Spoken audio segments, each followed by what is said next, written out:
我们麓山可是海城最顶级的娱乐会所，来这儿的人都是非富即贵。你好好干，有点眼力劲儿，你家人的医疗费啊，分分钟的事。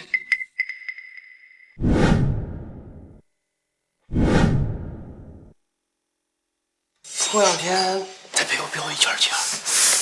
还飙？你前两天不是刚刚，嘣，咻，小心点啊！不就撞个人吗？就算把他撞死了，又能怎么样呢？只要我爸出手，就没有我叶家摆平不了的事儿。还得是我叶少。走。叶少，什么风把您吹来了？你们这儿有没有新来的？当然有了，走，我带你去。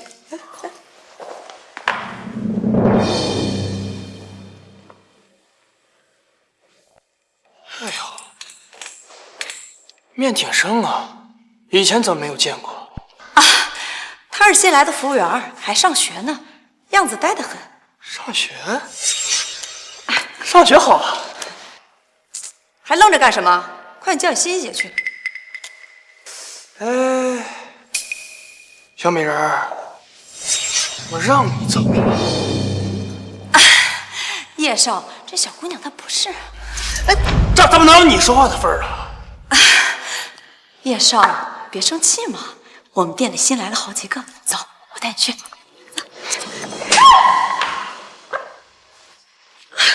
再敢多说一个字儿，我把你家店给拆了，行吗？滚！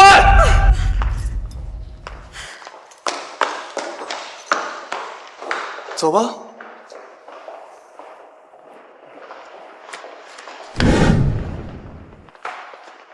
就在这儿吧，把我伺候舒服了，少标你的好处。你要干什么？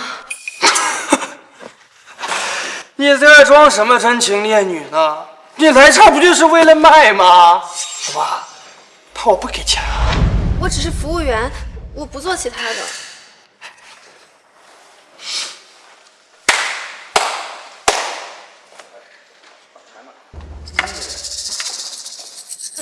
哎呀，要不咱们玩个游戏啊？啊，你喝一杯，我给你点钱，怎么样？我不会喝酒。哦，娜娜，我真的不会喝酒。全是你的。你以为有钱就能为所欲为吗？这个钱我不赚。哎，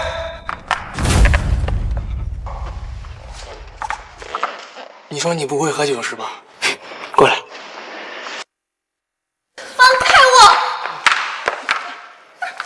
来，我教你喝。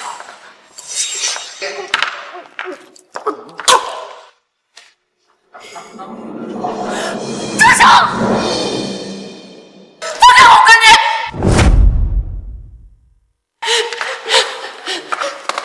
小雨，你没事吧？你们想干什么？干什么？我们这么明显，你还看不出来吗？这帮混蛋，眼里还有没有王法？王法？你在海上跟我讲王法？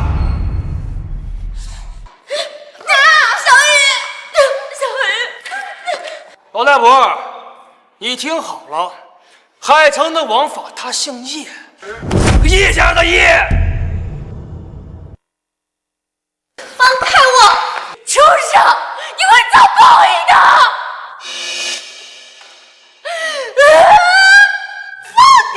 放开！放开！拉了，死老太婆，你还敢打我呀？哟，你还给我！怎么？你想要啊？你给我，给我！你求我，我就把它给你啊！这不对呀！像他这种穷人，应该很会求人的呀。你这个态度让我很难办嘛。别这是我爸临走前留给我唯一的东西，你到底要怎么样，你才肯还给我？这样啊，那好办。刚才你推我的时候，不小心把我的鞋给弄脏了。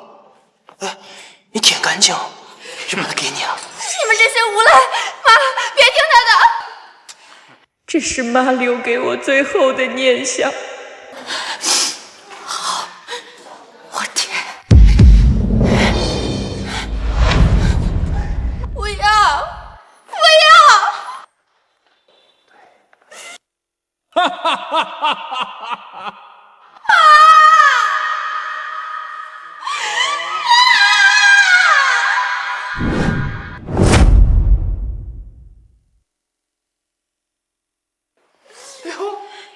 技术还真不错呀！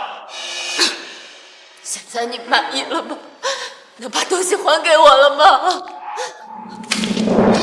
赏你了，二大。你说过，只要我按照你说的做，你就把东西还给我的。我刚才说的是，你舔干净之后，我考虑把它给你啊。我又没说一定给你吗？你自己听错了，你怪谁呀？你这个没有人性的畜生，你会遭报应的。你这样骂我，我很不开心呀。我就只能拿你这个破平安符消消气儿。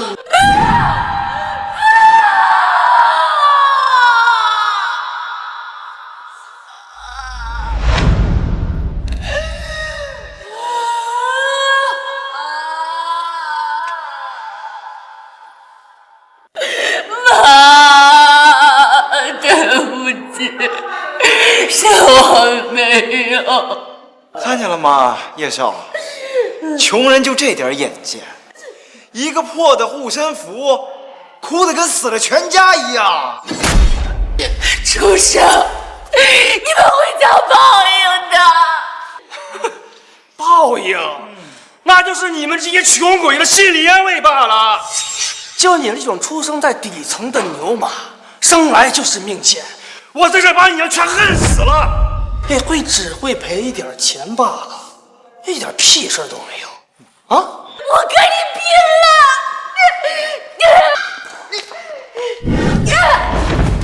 死老太婆还想动我，狠狠等他！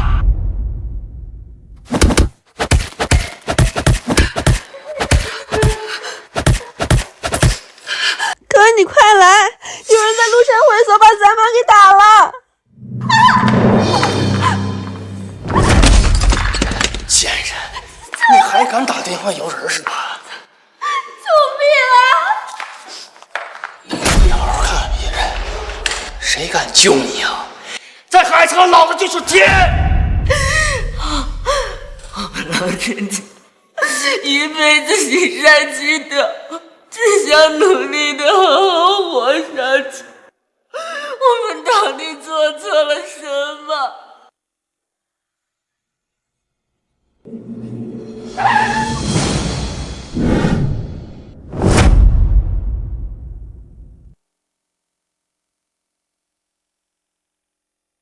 妈，小雨，你们千万别出事儿。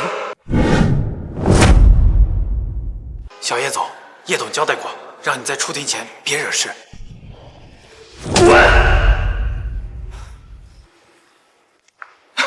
不用担心，我爸他已经过去了，还有什么事解决不了的呀？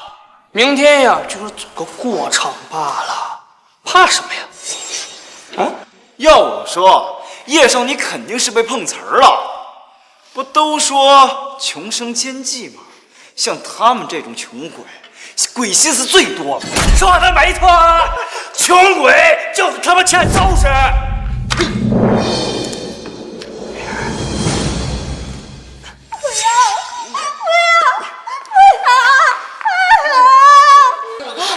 畜生，你放开他！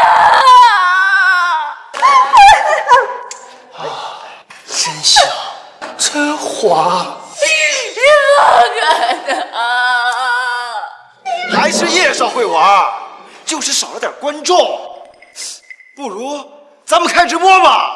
好主意。你们这些无法无天的禽兽，放开我！到时候呀，我们再砸点钱给他推个流，到时候让他的老师和家人都看一看，一会儿你是怎么浪的呀？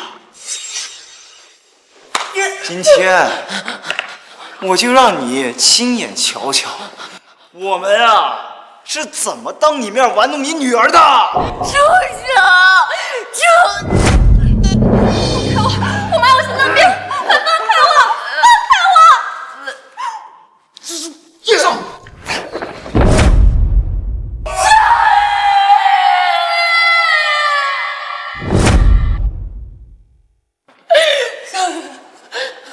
小雨，你怎么样？你睁开眼睛看看妈妈。小叶总，那个女的好像快不行了，要不要送医院？你怕什么呀？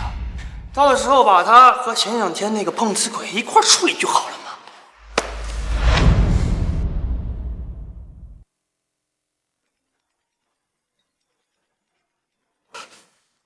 陈先生，你那边的事儿处理怎么样啊？需要我帮什么忙吗？谢谢叶先生关心。要是遇到什么麻烦，你可千万别跟我客气啊！无论遇到什么人，花多少钱，我叶家一定给你摆平。不要，叶先生，谢谢你。和解的事儿，我会考虑的。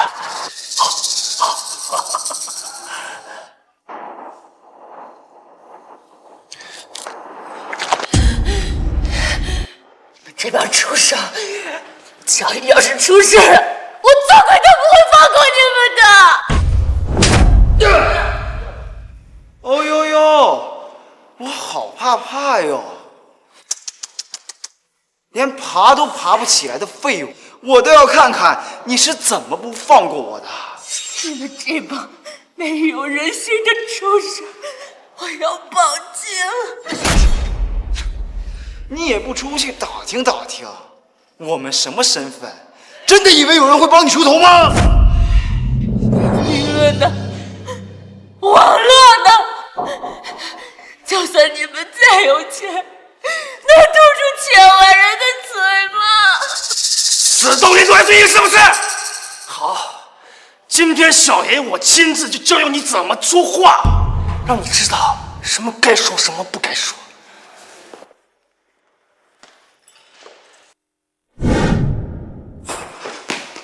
住手！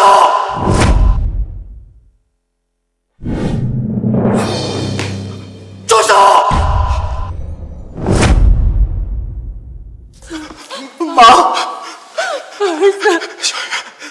你总算来了，他们故意找茬，要欺负小雨，还把外婆送的平安符烧。哎，老太婆，你别恶人先告状啊！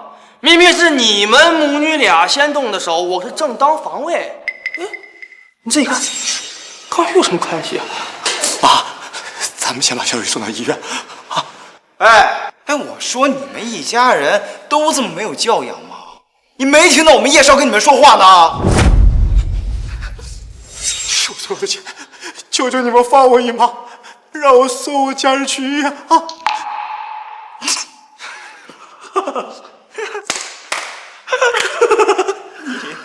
你，老子长这么大还第一次有人在海城给我钱，你算哪根葱啊？啊？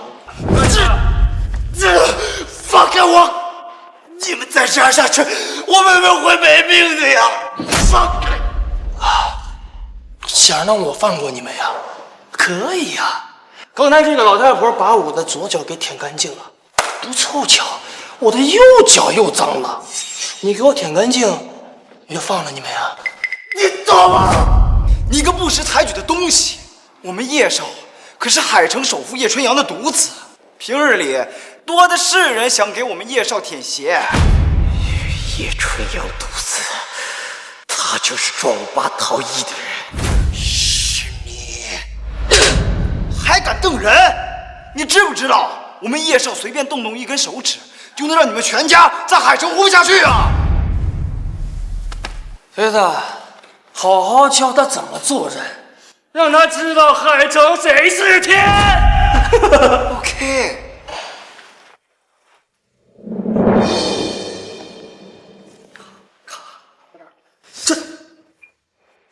这是我爸的卡。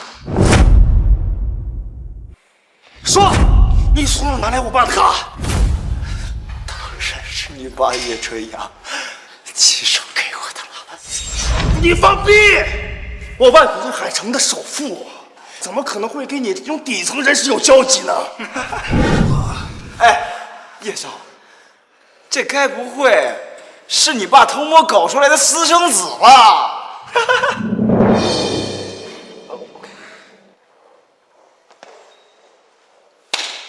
哦，我知道了，你是小偷！你好大的狗胆，竟然敢偷到我们叶家头上！我不是小偷。好，今天我就亲自把你的狗牙给打出来。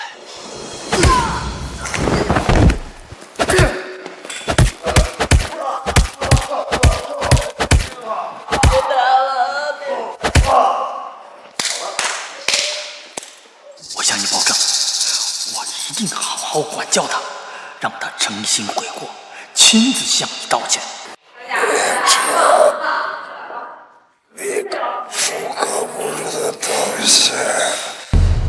我一定会让你牢底坐穿。哎，你一身穷酸样，还想让老子牢底坐穿？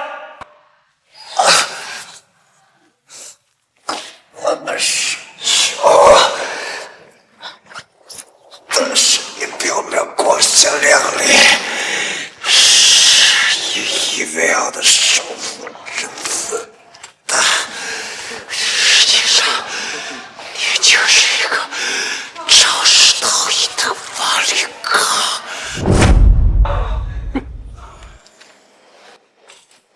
你怎么知道的？因为我就是你2天前肇事故苦主的儿子陈丁基。不可能，不可能，绝对不可能！天底下怎么可能有这么扯的事情？说，你从哪得到的消息？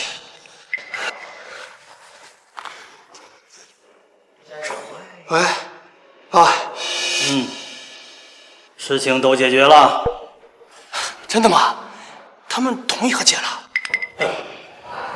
差不多吧。明天上庭的时候，你乖点啊，千万不能再激怒他们。得嘞。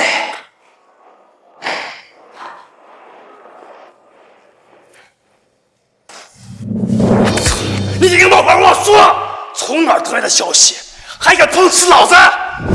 算了，今天小爷爷我心情不错，我还要马上回去给老爷子一个交代，否则的话，我他妈弄死你！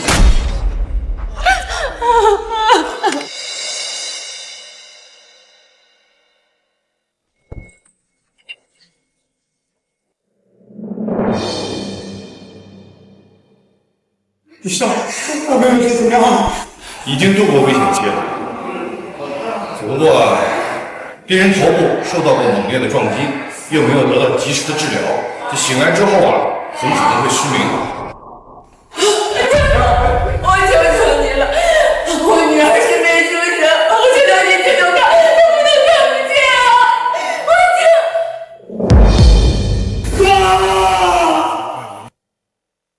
这已经是最好的结果。小雨，妈，你们放心，叶城一定会为他的所作所为付出代价。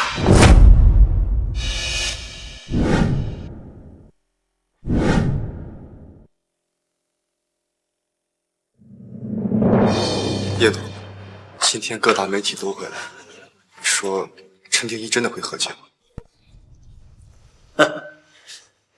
像他们这种人，没有用钱解决不了的。等庭审结束后，各大媒体报道叶城无罪释放，叶氏这关也就算过去了。飞子，等会儿咱再约麓山。昨天因为那些人我都没法尽兴，等这事儿结束了，我必须找人弄他们。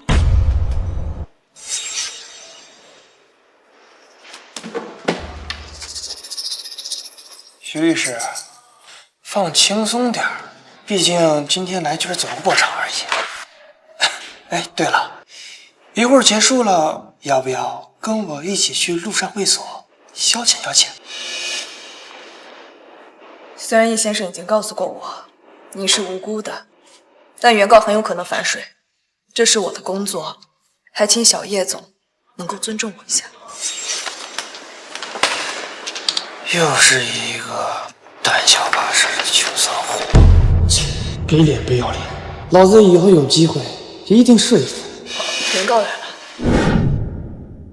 熬过这关，拿到城南项目，老子还是海城首富的儿子。到时候，我非得弄死这帮惹人烦的蝼蚁。好久不见，是你。小叶子，这世界真小啊！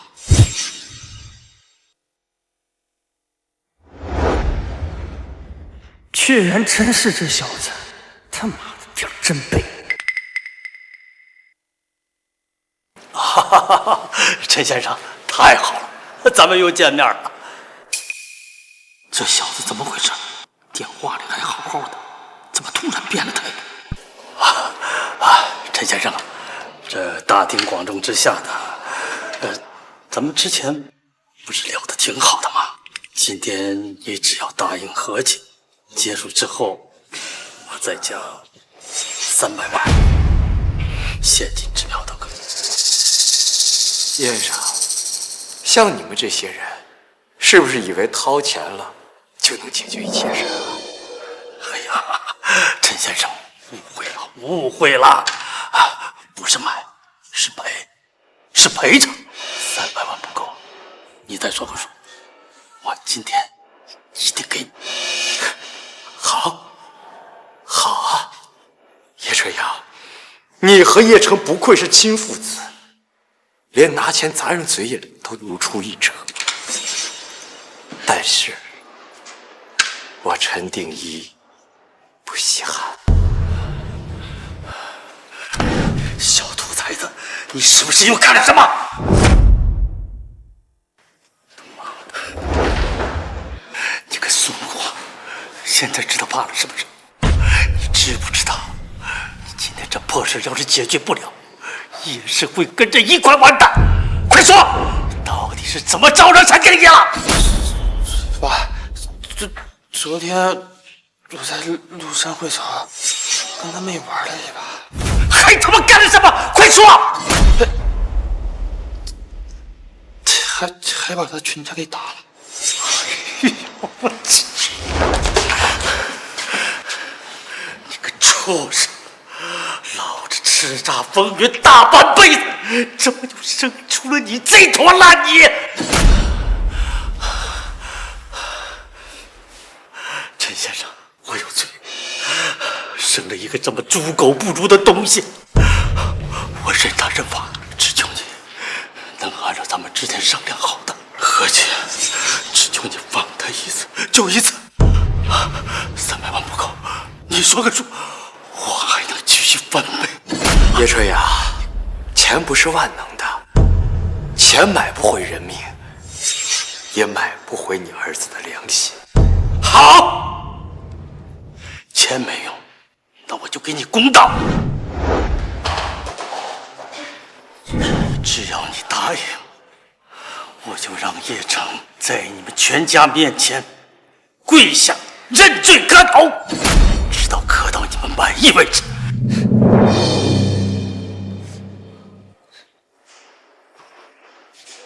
爸，他应该是答应了吧？他就算不为他自己，也要为他家人想想吧。滚回去坐好，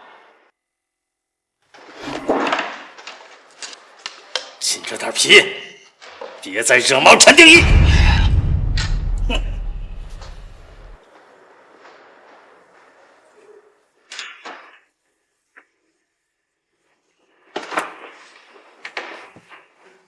审判长入庭，全体起立。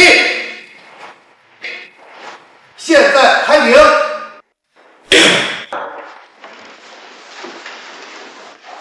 原告陈天一，乙方诉被告叶成故意伤害、交通肇事逃逸一案，被告方再次提出了和解请求，你是否同意和解？我不同意。果然如叶董所料，陈定一反水了。法律应该是维护公平和正义的武器，而不是有钱人的玩具。任何人犯了错误，都应该为他的错而受到应有的惩罚，包括你，叶成。找死！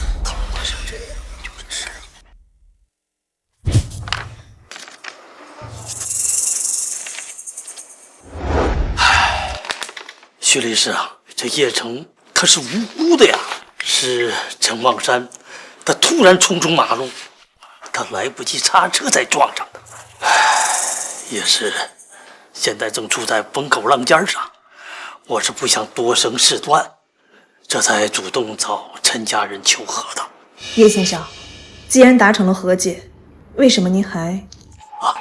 我是想啊，最好是能和解，但是谁也不知道他会不会临时变卦反咬一口呢？叶氏的背后可是成千上万员工的家庭啊，我不敢赌啊。所以徐律师，全靠您了。您放心。徐律师，陈家人就是穷疯了碰瓷，想陷害我们叶家呀，你可不能让他们得逞啊！放心，我会让你无罪释放的。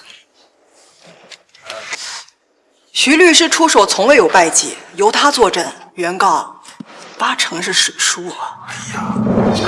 徐律师，你真的认为叶成是无罪的，还是说，于你而言，赢比公平和正义更可靠？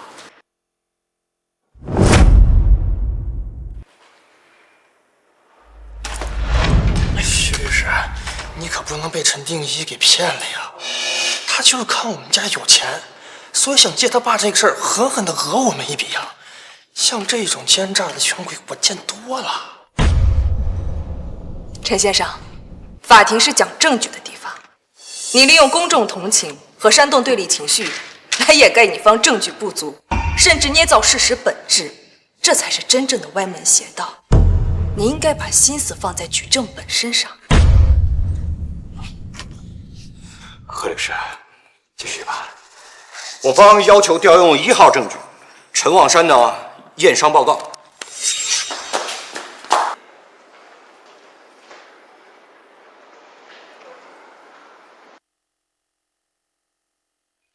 反对，这份报告只能证明伤情所在，与指控我方当事人醉驾和存在故意肇事逃逸之间没有任何直接和必然的关联。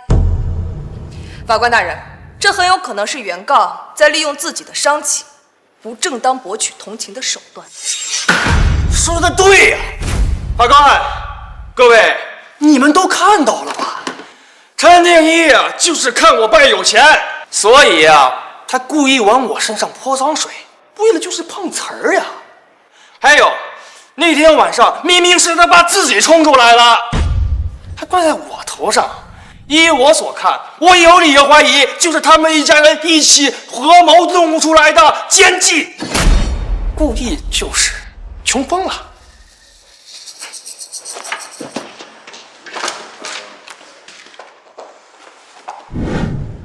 法官大人，我方有新证据提交。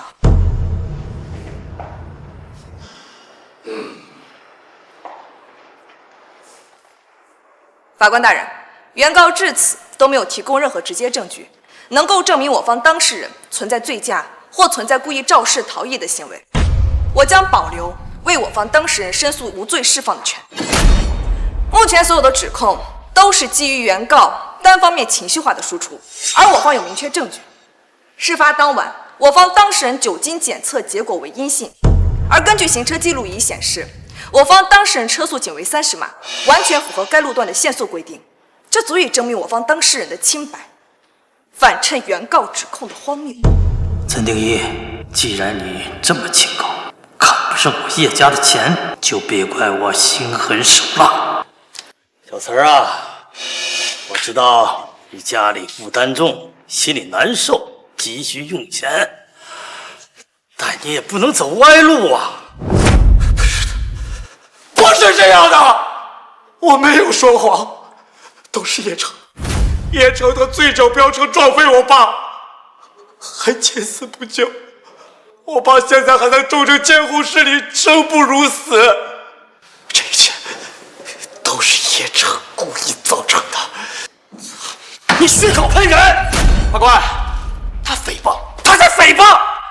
徐律师，看看他。法官大人，原告情绪失控，在法庭上当场污蔑我方当事人，我请求法庭予以警告。好啊，法理昭昭，我就不信你叶家能在海城只手遮天。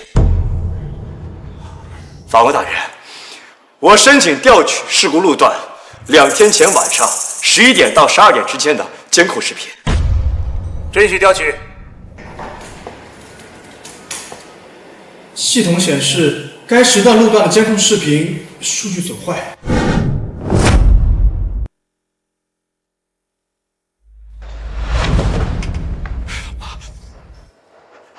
怎么会这么巧？怎么会这么巧？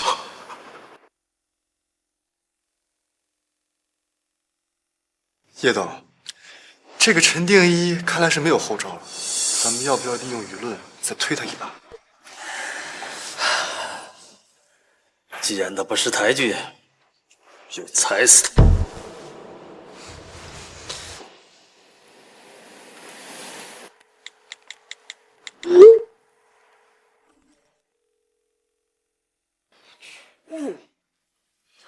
这抑郁症，还失业，靠捡破烂生活。你看看这妹妹穿成这个样，还在会所，能是什么正经人？我天哪！法官大人，我方有新证据提交。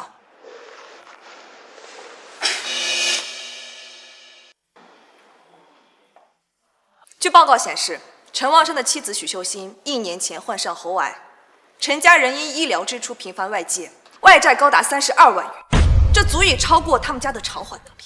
我的天呀！你们不会是……你们为了我这个首富之子，真是费尽心思，专门设了一个局，过来就是坑我呀！啊，你们这一家真是碰瓷专业户呀！哎呀，这真是穷生奸计呀！为了钱连脸都不要。够了，都给我闭嘴！我爸抑郁，是因为被无良包工头拖欠工资。我妹在会所打工，都是因为给我妈攒钱治病。怎么，在你们眼里？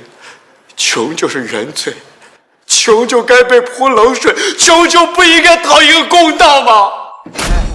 林天一啊，这儿是法院，不是你演戏的草台班子。证据呢？你年纪轻轻为钱走歪了，可惜呀！对呀，哎，你把证据拿出来呀！对呀，光打嘴炮有什么用啊？又不是演短剧。肃静，注意法庭纪律。原告这是黔驴技穷啊！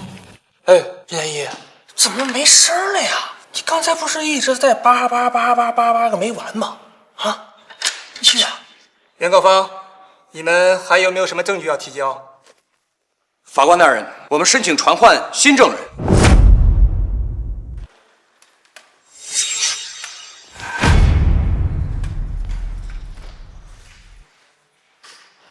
贱人，管好你的嘴！不该说的别说。住手！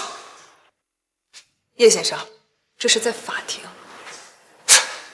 老子跟你说话听不见是吧？信不信我现在弄死你？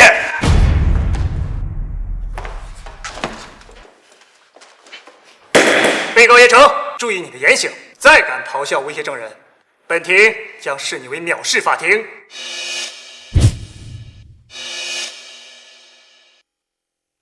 不行，我不能帮你，叶城要是知道了，他会弄死我的。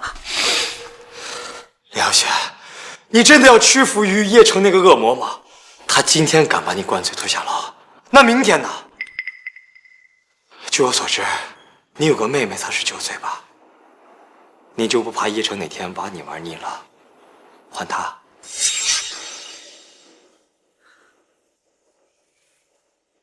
其实我也有个妹妹，和你妹妹一样，才19岁，就被叶城那个畜生弄得双目失明，现在还在医院躺着呢。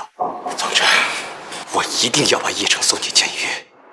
赢了，我们一起讨回公道，你也不用担惊受怕。输了，这样，输了你就说是我威胁的你，啊。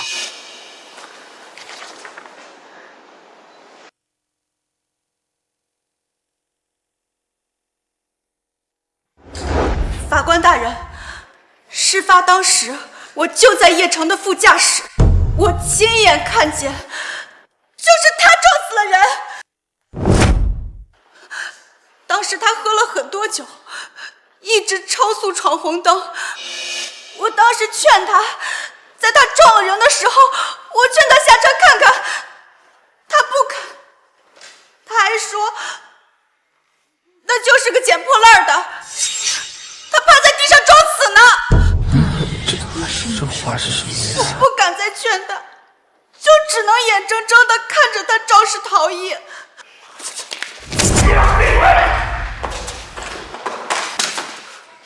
被告住手！出场，看看场合，你想死吗？叶春阳，为父不教子，你不教，社会帮你教。你算什么东西？我还轮不到你教训。都肃静！被告方律师还有没有什么证据要提交？法官大人，我方有新证据提交。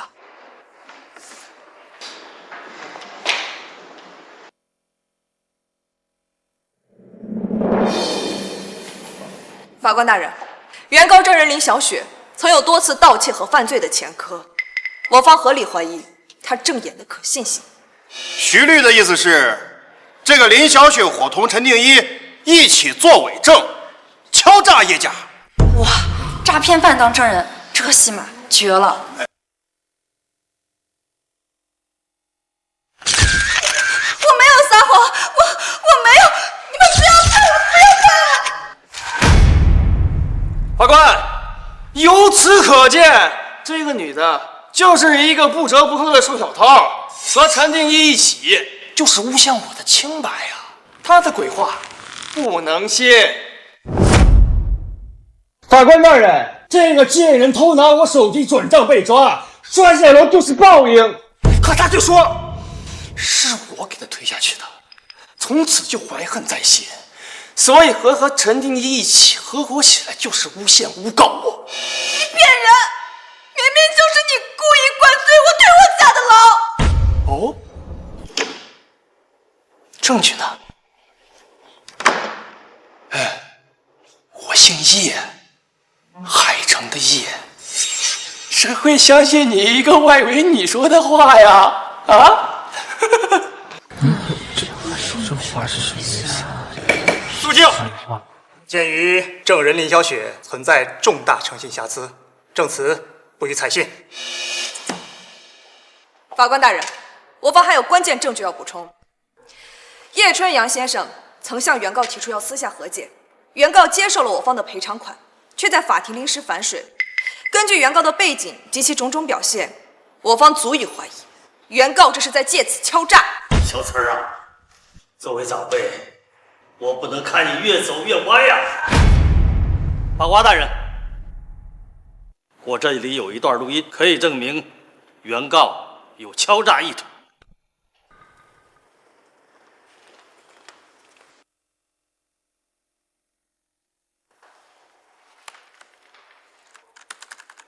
录音属实，无剪辑迹象。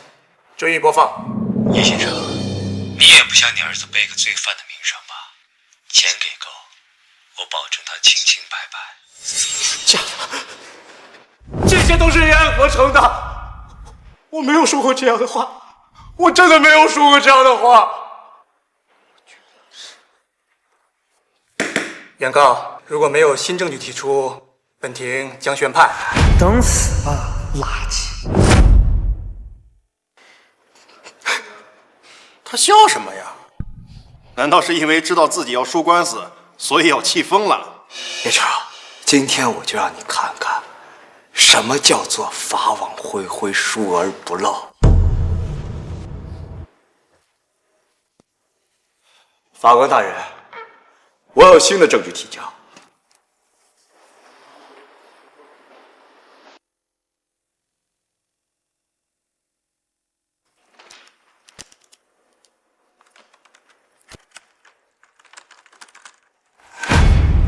报告法官，视频文件属实，无伪造剪辑迹象。证物 D-8，行车记录仪存储卡。证据播放。这话是什么意思啊？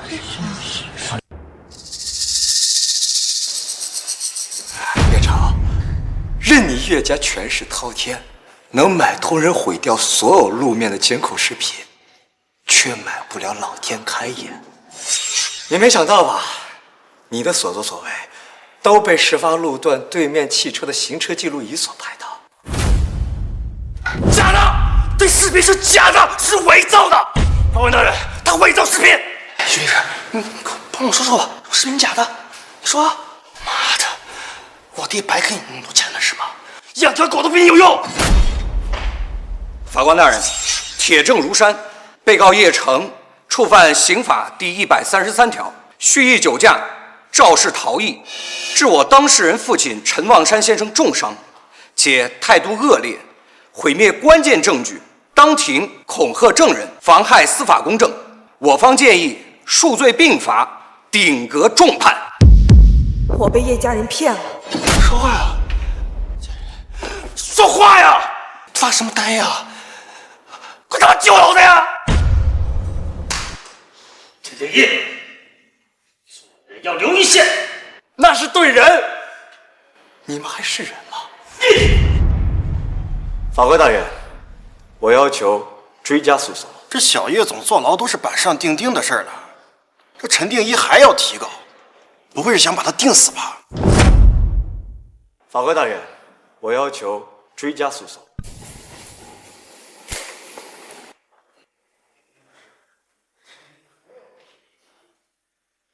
这里边是我陈家3人的伤情报告，以及麓山会所那晚的监控视频。那天晚上，叶成对我以及我母亲许秀欣，还有我妹妹陈小雨施暴，强奸未遂，致使我妹妹重伤失明，都被监控视频所拍到。陈定一，我他妈要杀了你！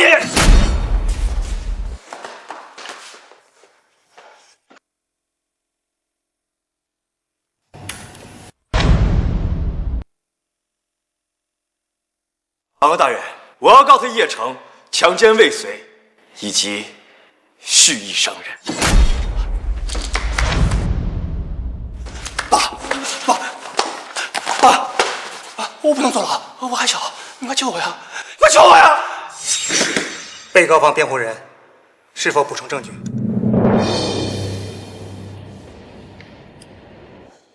没有。鉴于无可辩驳的证据链，我方申请终止辩护。徐岩，你他妈个贱女人！谁允许你终止辩护的？不行，我换律师，我换律师！徐岩竟然认输了。叶春阳苦苦经营了大半辈子的企业口碑，今天算是开始倒塌喽。现在对被告叶成涉嫌强奸未遂、蓄意伤人以及交通肇事一案进行宣判。全体起立。被告叶成犯危险驾驶罪，判处拘役6个月；犯交通肇事罪，逃逸致人重伤，判有期徒刑7年；犯强奸未遂、故意致人重伤罪，判处有期徒刑12年。被告手段残忍，社会影响恶劣，法庭决定数罪并罚，顶格判处20年有期徒刑。被告方还需承担原告一家受害人后期所有医疗费用。休庭。什么？20年？不可能！我不服！我不服！爸，你敢救我呀，爸！爸！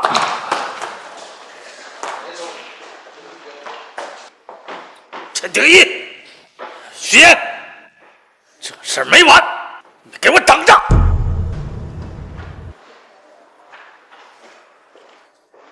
陈先生，对不起，我听信了他们父子俩的谎言。以后有任何需要，请随时找我，这是我欠你的。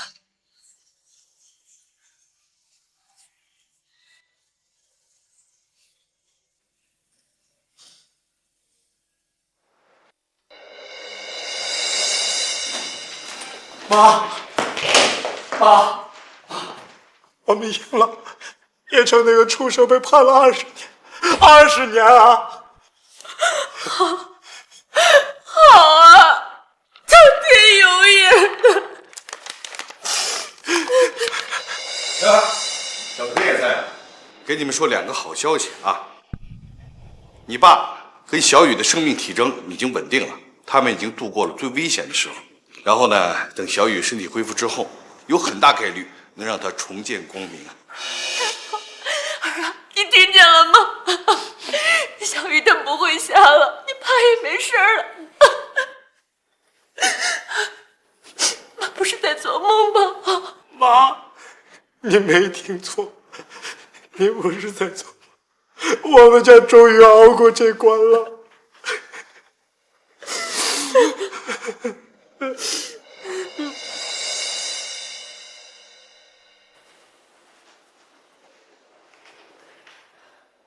审核员那边到底怎么样？暂时安抚住了，但事多还有1周，如果2审结果不佳，那项目资格就必须在3天内找到翻盘的突破口，在2审里给我扭转局面，否则叶氏这条船沉了，你和我都他妈得淹死！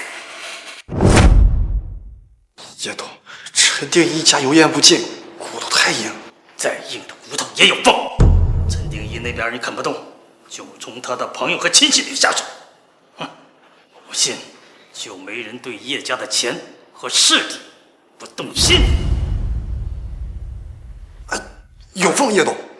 陈定一他舅舅许父，我们查过，这个人自私凉薄，贪得无厌，而且他儿子许继祖就在咱们叶氏集团任职。真是天助我也呀！就从他们身上下手，动作要快，把这些碍眼的垃圾给我扫清楚。还有陈家村那些，懂吗？是。儿啊，叶家要上诉，你说咱还能赢吗？他们太有权势，要不算了，妈怕。妈，正是因为叶家有权有势，我们才要把这种事情摊在太阳底下说明白，藏着掖着，咱们的处境反而更加危险。你放心，现在海城所有的眼睛都盯着，就算叶家再有钱，也买不了天理公道。等2审开始的时候，我一步都不会退，该叶城坐的牢1天都不会少。妈老了，不懂这些，你自己心里有成算就好。妈都听你的。哎呦喂，什么味儿啊？这是，臭死了！姐呀，我这听说你病了，这个心呀揪着疼。哎，金总，你愣着干什么？叫人呢？哦，大哥。姐呀，怎么样？你姐夫和小雨好些了，医生说。姐，我问的不是这个，我问的是官司的事儿。1审咱们赢了，就等2审。姐呀，你糊涂啊！这丁一年纪小不懂事儿，你说你活了大半辈子了，你也不懂事。叶董在咱们海城那就是天，咱们小老百姓没必要鸡蛋往石头上碰，是不是？姐呀，你就听我的吧，就各退一步，是不是？到时候让定一2审的时候给叶家卖个好，这大家两个都好看。定一呀，你听你舅舅的，准没错。那总比到时候被叶家记恨报复，你连累了咱们全家强。舅舅妈，你们这一家趋炎附势的本事真是炉火纯青啊！说吧，这回叶家是给了你们多少好处？还是说给许剧组在叶氏集团开了多大的前程，才让你们搞这么大的阵仗，巴巴的跑来医院给我们演这么大一出好戏啊？放屁！小兔崽子，哪有什么好处啊？少在这胡说八道！我这么做都是为你好，不知好歹的玩意儿！定一呀，你说这话真是太伤人心了。那咱们可都是嫡亲的亲戚呀。那要不是因为这，谁愿意管你们家这闲事儿啊？出力不讨好。就是，你说你这个小白眼狼啊，给你爹一个死刑，活该出狱。叶董要给你们一个逆天改命的机会。罗经理，你看，你说这话不就见外了吗？啊，那个叶董办事，那是我们许家祖坟上冒青烟了。你吩咐。你们倒是比陈定一识时务。你们帮叶董劝服陈定一，让他在2审时松口同意和解，这事儿就算成了。许继祖也可以升职加薪，不用当脏兮兮的小库官了。事成之后，叶董会赏你们100万现金。哎呀，这不小菜一碟吗？罗经理，您老放心，包在我身上。姐，都是怎么想的？你给句话啊！我是他的亲舅舅，我能帮着别人一块来害他吗？啊！我这么做是为你们好，为你们好。行了，别装了，你们一家向来都是无利不起早。这次我得罪了叶氏，你们非但没有躲，还好心的拿着破果篮来看我妈。你真当我和我妈是傻子呀？啊！小王八蛋，怎么跟长辈说话呢？啊！我今天就替你那个死鬼老爸好好教训你。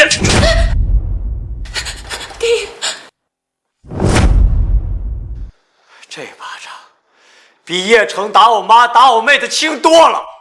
媳妇，第一个是你的亲外甥，你怎么能下这么重的手？我下手重，这个小畜生一点事都不懂，我是在替你教育他。懂事儿？懂什么事儿？懂谁的事儿？懂叶家的事儿，还是你们家升官发财的事儿啊？许秀新啊，你个没良心的，公婆真是白养了你这么个赔钱货。你嫁出去了之后，你就不想着娘家呀？啊！你光想着你那个破家，你那个贪老公，你那个瞎闺女，你一点都不为娘家着想啊你！你真是活该遭报应！你闭上你的臭嘴！再敢侮辱我妈一下，别怪我对你不客气。你们一家子真是烂到根儿了，一个比一个无耻。说到底，不就是想趴在我们陈家身上吸血吗？吸干了骨髓还不够，还想让我妈把骨头剁碎了喂给你们呀？小兔崽子，怎么跟长辈说话呢？就你还算什么长辈？我告诉你，刚刚那一巴掌，我没有动你是看在我妈的面子上，你再敢动我一下，就别怪我对你不客气。快来人呐！大家都来看呐！外甥要打舅舅了啊，没千里了！大家快来评评理呀！啊，亲外甥打亲舅舅啦呀，没天理呀！陈家怎么出了这么一个刀反天罡的玩意儿呀？白眼狼呀！哎呀，杀人啦！现在的小辈真是太没规矩了。哎呀，这当妈的也不管管，儿子这么大长辈，像话吗？就是。你们再敢闹，就别怪我把你们和叶家那些龌龊的事搞得人尽皆知。好，你们要闹是吧？你们要讲理是吧？来，大家都评评理。舅舅，10年了，你们在我家白吃白拿，还3天2头管我爸借钱，那欠条落的可以给我爸当枕芯了。当年我上大学的时候，还有我妈得了喉癌，为了化疗跪在家门口求你们给开门。可是你们呢，躲我们像躲瘟神一样，就是把门闭着不见。现在为了叶家升官发财的路，逼着我向差点害死我爸、弄瞎我妹妹的仇人低头。大家说，这世上有这种惜亲姐姐亲外甥的好亲戚吗？陈定一，你放你娘的狗屁！你胡说八道！你不得好死！你拿上你这些臭东西滚！让我再见到你们，这次打你为死！你天打雷劈的玩意儿！哼！还有，回去告诉你爷的，想让我二婶孙口做梦，我就算是死，也要咬碎叶春阳的骨头，拖着他和我一起下地狱。喂，快来吧！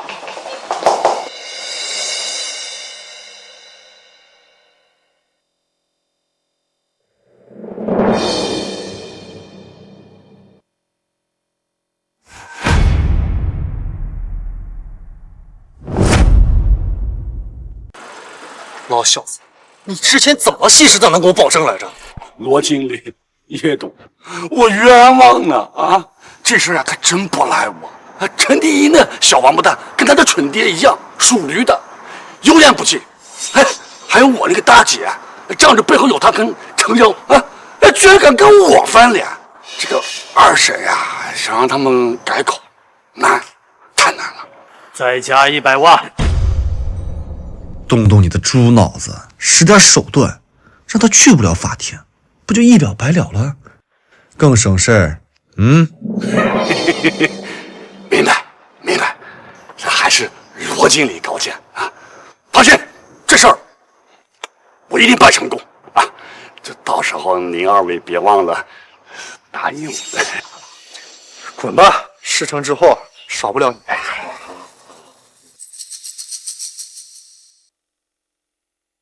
看见了吧？只要肯出价，没什么不能出卖。叶董英明。陈家村上月药厂排污标准不合格的时候，你可千万勿讲，千万不能在盛和结婚暴露。叶董，我做事您放心，村民得喉癌跟咱们药厂扯不上半点关系。喉癌？我妈还有村里那些人，难道跟意识有关？谁？老秦，药厂的事要是泄露出去，你我都得完蛋。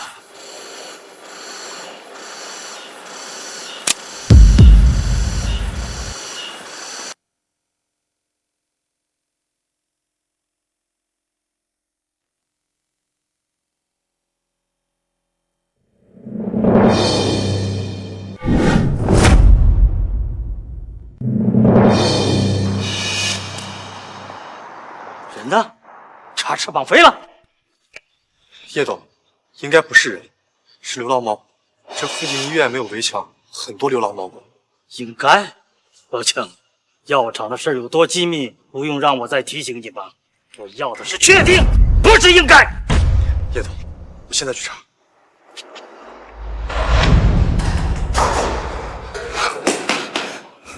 以后有任何需要，请随时找我。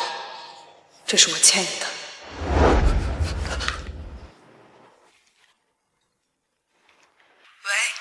徐律师，是我，我是陈定一。怎么了吗？徐律师，我有2件事情想请你帮忙。你能帮我查一下陈家村附近的夜市制药厂，尤其是他们违规排污的问题。我无意间听到了一些机密，我怀疑我妈的癌症就是被他们害的。好，没问题，我现在就开始着手。谢谢。还有一件事情，叶春阳已经把我舅舅收买了，很有可能会对我动手。我想和你签一份委托书，如果到时候真的出事了，请你带我参加二审。可以，明天你就来找我签委托书。陈定一，你记住，从现在开始，保护好自己，不要相信任何人。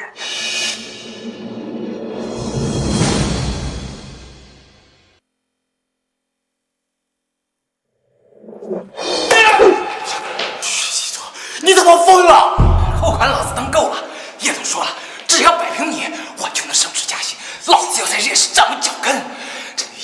们陈家都见，凭什么拉我？你想升职加薪？你想升职加薪，这才是心的血肉上的吗？徐继祖，你怎么连狗都不如？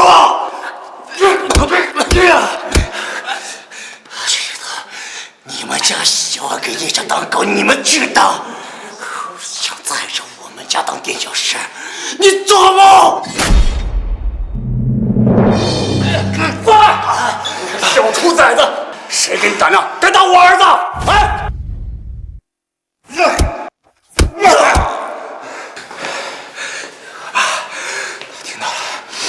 听到你和叶导的计划了。你个小畜生，你想一个人逞英雄啊？怎么？难道非要拉着全家人给你陪葬，才会甘心吗你？我干！有好处，大家一起拿好吗？大家合计一起发财不好吗？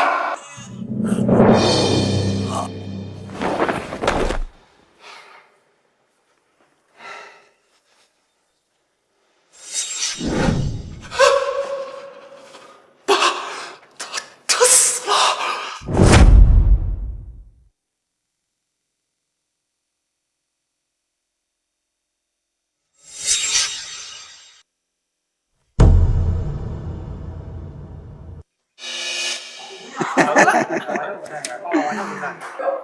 那个小兔崽子啊，就是命硬，这命都死不了啊！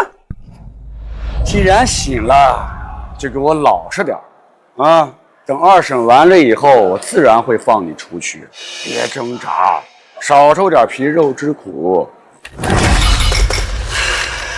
师傅，你们全家人都是猪！不长记性，爸，这破地方能不能行？别等二审结束呢，人就先跑了。慌什么慌啊？这是咱们镇上纺织厂的老仓库了，都废了20-30年了，平常连个老鼠都不来，谁能找过来？那就好。哎呀，等这二审的事儿了了，老子就再也不用回那破仓库了。到时候我看谁还敢嫌弃我？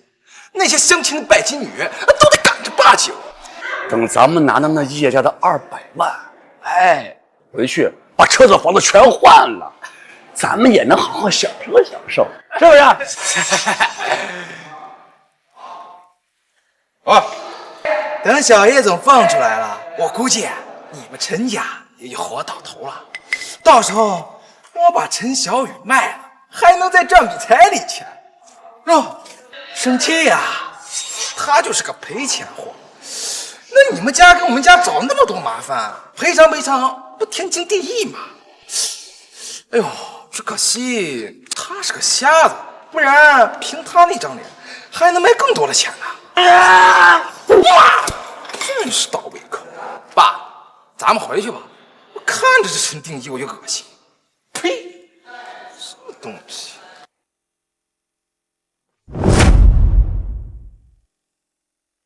你说上回那陈定一不是挺狂的吗？我以为他要跟叶家刚到底呢，你看到现在都没来，不会是被吓破胆了吧？叶总，这回有那个许父和解的事，肯定是板上钉钉，后续你再找人操作一下，小叶总脱罪指日可待。很好。等叶氏拿下项目，不仅可以摆脱破产的危机，还能在韩城更进一步。直达天腾也未尝不可呀。那就先恭喜叶董吧，还得10年，想出直播听审，扩大影响电子。还有5分钟就要开庭，原告陈定一怎么还没到？法官大人，我是陈定一的亲舅舅啊，他今天呢有特别重要事情来不了，所以就特地委托我来做这个代理。有委托文件吗？有，看我拿来了，白纸黑字啊，还有红手印。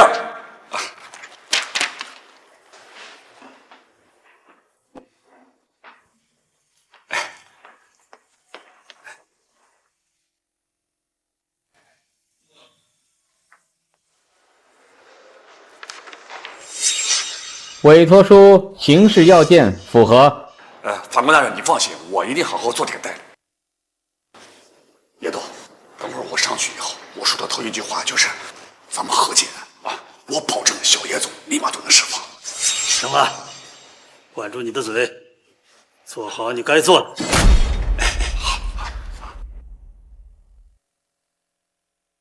还有1分钟就要开庭，原告请入座。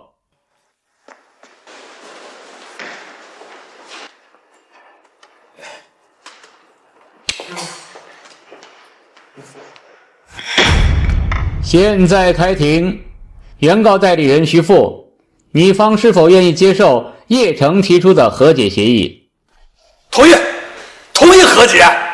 鉴于原告代理人表示当庭接受和解，本庭依法确认双方达成和解协议，现裁定撤销一审判决，被告人叶城当庭无罪释放。等一下。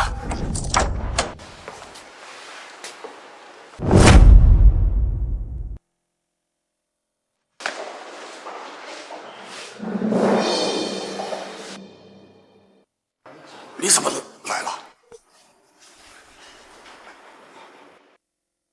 既然原告亲自到庭，那么就由原告。哎呀，我的好外甥呀！你说你都伤成这样了，你还来，你这是何苦呢？你不要命了啊？法官大人，他是我的外甥啊！你看他都伤成这样了，他话都说不出来了，他咋上庭呀？啊，你就让我上庭吧，我替代他。你的手放开！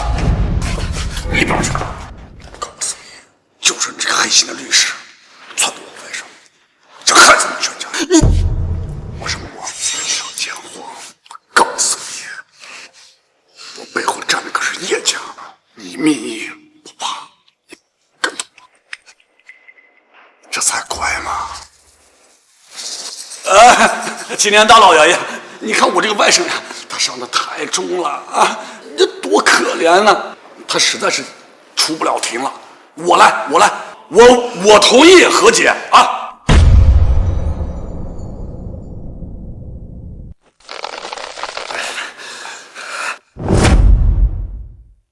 我同意和解。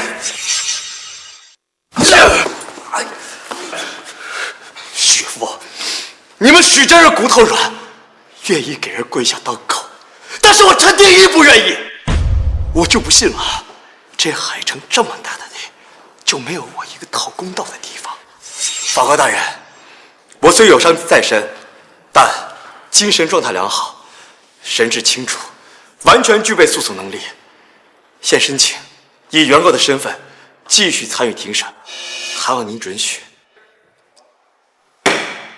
肃静，准许原告陈定一以原告身份继续参加诉讼。徐父，我警告你，你还有你们许家人，如果再敢为了叶家为难我，为难我妈还有小雨，就别怪我心狠手辣，不顾最后一点亲戚情分。我告诉你，我会把你们一家都送进去，和叶城一起牢底坐穿。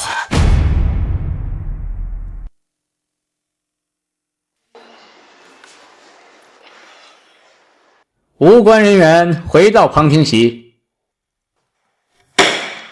现在继续开庭。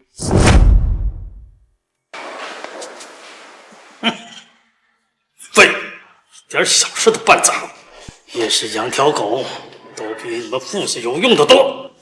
叶董，你说这话是什么意思？你是要放弃我们吗？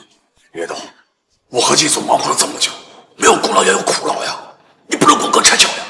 哼，事儿办成这个德行，还有脸提？叶董，算你狠！我告诉你，小心我把你是幕后主使的事全部说出去，到时候让这部分记者好好的听一听，都是你干的。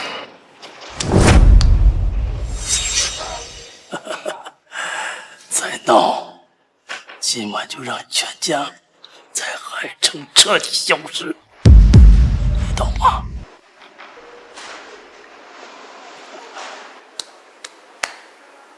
原告陈定一，本庭再次向你确认，你是否需要时间重新考虑，或者改变决定，接受与叶城的私下和解？不用了，法官，我已经有了他。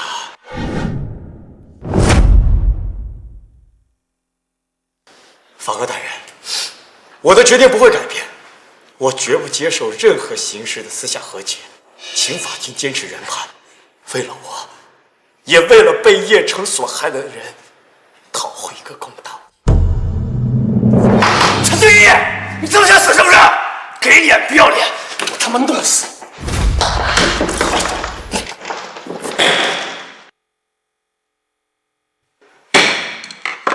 肃静！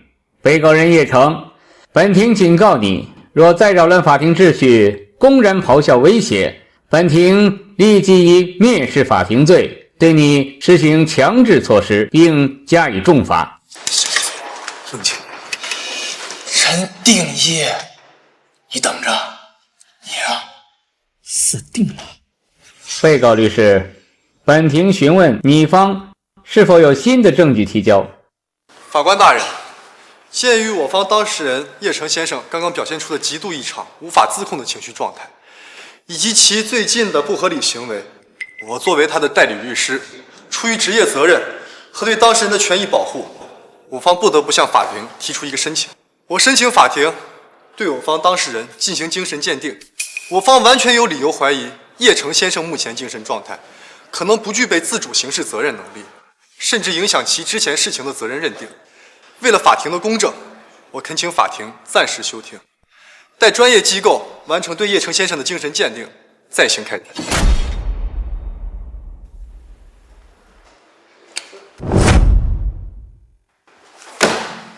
反对，这是赤裸裸的拖延战术。法官大人，叶城他就是在装疯卖傻呀！你撞我爸的时候精神的很，打我妈的时候力气大得很，侮辱我妹的时候头脑清醒的很，怎么一到现在判刑了，你就突然疯了呢？这世上哪有这么狡猾的精神病啊？我看你就是在装疯卖傻，想钻法律的空子，逃避责任啊！法官大人，为了避免被告拖延和操纵鉴定，我方认为应在法庭当场指定中立权威的精神科鉴定专家，通过线上视频连线对被告叶城进行快速的初步的现场行为判定，以此避免休庭给予不当干预的时间窗口。原告方律师建议合理，本庭予以采纳。为了确保程序公正与效率，现当庭连线海城精神卫生中心首席专家荣远教授。法警确保被告人面对镜头。连线。他妈的来真的，还是现场直播？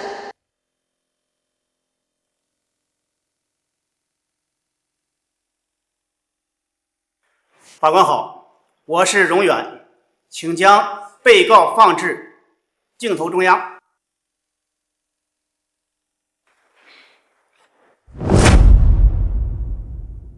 被告叶城，下面请回答我的问题。你的姓名？是他。今天是几月几日？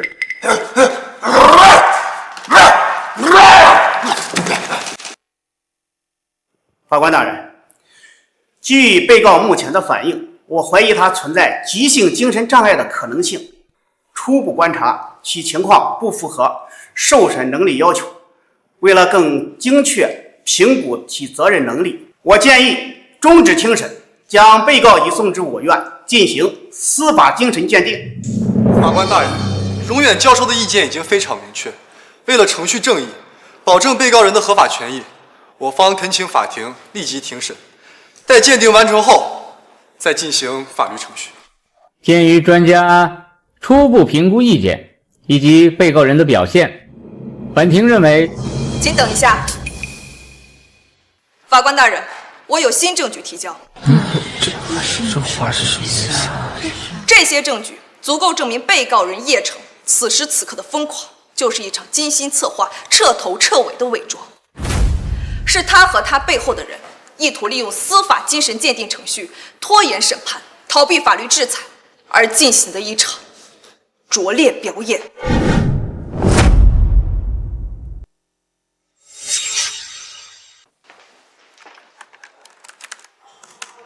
经技术检测，该录音文件未发现篡改痕迹，本庭准予播放。爸，放心，就算判重又能怎么样呢？我都想好了，到时候我就装疯。精神病医院的条件不比监狱舒服100倍吗？啊？装疯卖傻，谁不会呀？等过了这阵风头，您再想办法把我治好捞出来。到时候，陈定一那个贱骨头，还有徐岩那个贱女人，我非得弄死他俩不可。叶城，你听到了吗？真是天网恢恢，疏而不漏啊！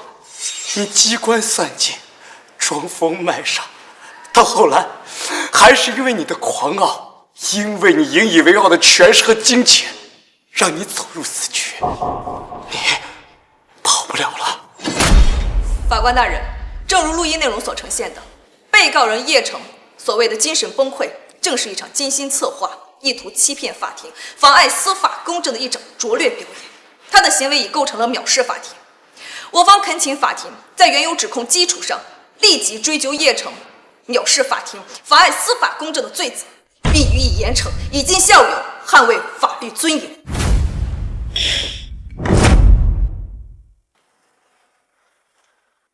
立即行动，所有平台内容清场，不惜代价。哎，我怎么回事啊？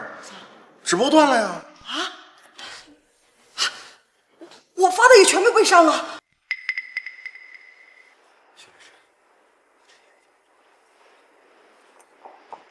法官大人，在于目前情况，为了还原案件的真实性，揭露被告叶城的拙劣卑劣行迹，我方申请传唤重要证人陈小雨出庭作证。准于原告方申请。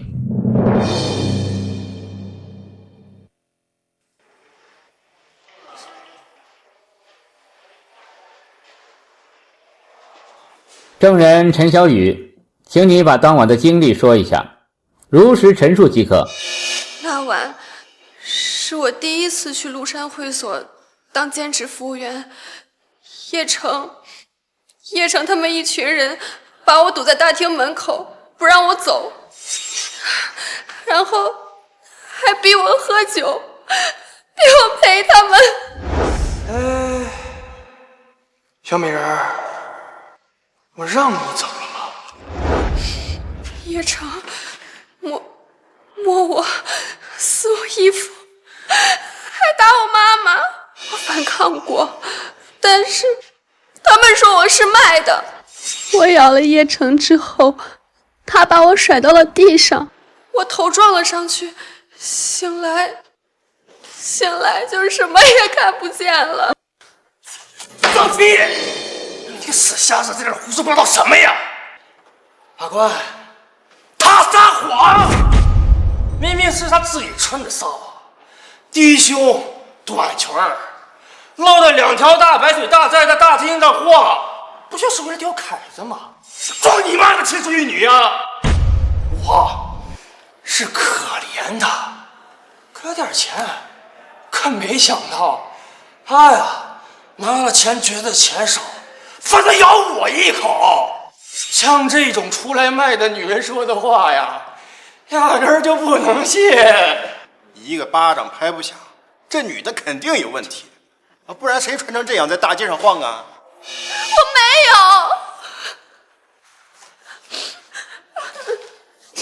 小雨吧，妈妈在。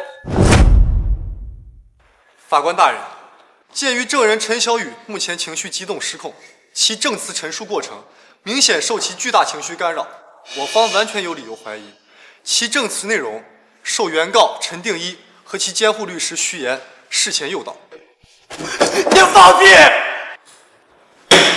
原告注意法庭纪律。在此状态下，证人陈小雨的证言，无论是真实性还是可靠性，皆存疑。我方恳请法庭慎重采纳，对其证明力给予极低权重。法官大人，我也是那晚的受害者，我亲眼看到叶城他们是怎么对待我女儿的，我申请作证。反对。法官大人，许秀新是原告陈定一和证人陈小雨的直系亲属，存在密切利害关系，我方坚决反对其作为证人出庭。望法庭驳回其申请。反对有效。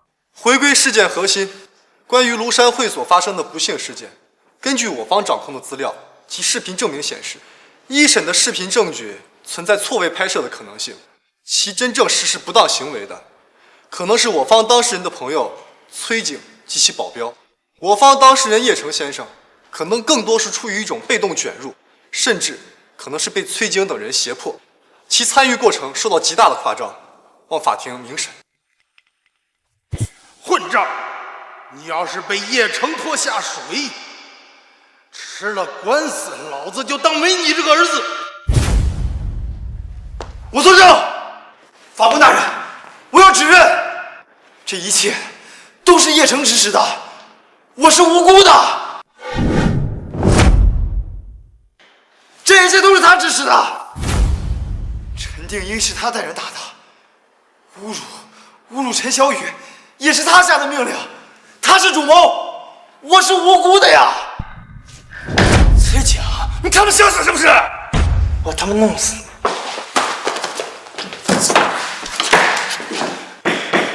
肃静，被告人叶成，请控制你的情绪。旁听人员崔景，你刚才的发言是什么意思？请详细说明。法官大人，我冤啊！明明这一切都是他做的，我最多算个从犯，可是他把所有的锅都扣在我身上。给老子闭嘴！肃静。我有证据。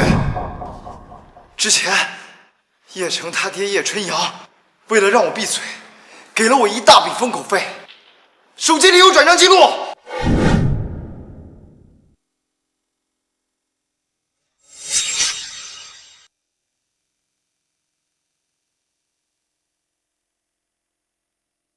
旁听人员崔景，你递交的这份电子转账记录显示，用户为叶的海外账户给你转账1000万，标注为备用金，时间确系案发次日。被告律师，你方是否有新的证据提交，或者对原有的证据链提出新的质证？法官大人，我方没有新证据要提交，也没有新的意见，尊重法庭裁决。现在宣判，全体起立。被告人叶成犯危险驾驶罪、交通肇事罪、强奸未遂、故意致人重伤罪、藐视法庭、恶意妨碍司法公正多项罪行，犯罪情节严重，社会影响极其恶劣，现数罪并罚，判处无期徒刑，剥夺政治权利终身，立即生效。爸，救我吧！我是叶家独苗啊！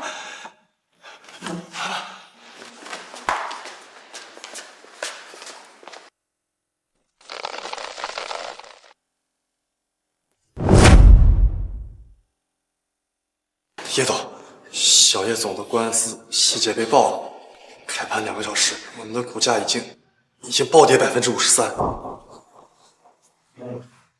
还有我们的全线产品出现了大量被抵制现象，线上旗舰店出现很多差评，线下销售渠道也出现了很多退货，客服系统已经全面瘫痪。如果继续恶化下去，叶氏集团的资金链不出2周就会彻底崩溃。此次审核员那边到底什么态度？我们刚刚结束紧急沟通，审核员那边说还会给我们最后一次机会，1周，最多1周时间。我们必须清除所有关于叶氏集团的负面舆论，还要递交上一份无懈可击的方案，而且要通过他们严格的审查。还有吗？如果有任何一项不达标，我们叶氏集团将永久失去准入资格，彻底出局。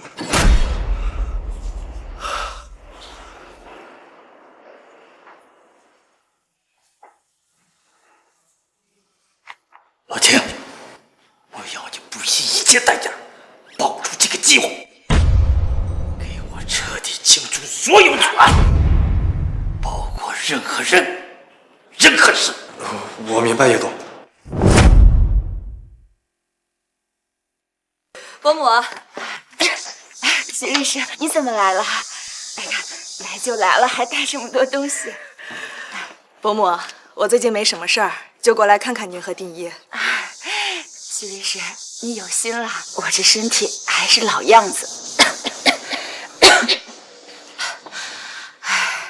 村里头这些年，因为喉癌走了好些人，村头罗嫂家的小孩还不到20，人就没了。村里这种情况很多吗？多。自从几年前夜市的那家药厂搬到上游，这村子里就跟遭了瘟似的。陈家村上了药厂排污标准不合格的时候，你可千万不讲，千万不能在审核阶段爆出来。徐律师，2人之前打电话跟您说的那件事情，您调查怎么样了？夜市药厂公开的排污检测报告，数据完全达标。不过我从其他地方找到了陈家村近3年来的村民健康档案，发病率是在夜市药厂开始投产之后飙升的。当时我偷听叶春阳、罗青他们的谈话，就怀疑他们公开的数据一定是假的。我妈还有村里的病人，一定和夜市医药违规排污有关。光怀疑没有用，我们现在需要的是板上钉钉的证据。徐律师，我跟你一起查，为了我妈还有全村的病人，我们一定要查得水落石出。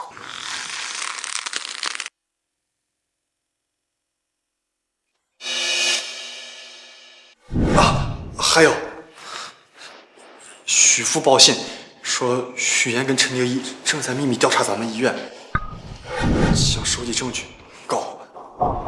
他妈的，就是这2个人，子子孙孙就在眼前。如果他们不要早死，你就直接，懂吗？我懂了，叶总，我这就出手去办。徐律师，我看天色也不早了，要不晚饭就在我们家吃吧。郑先生，小徐律师，你快去看看我娘吧，我娘她快不行了。娘，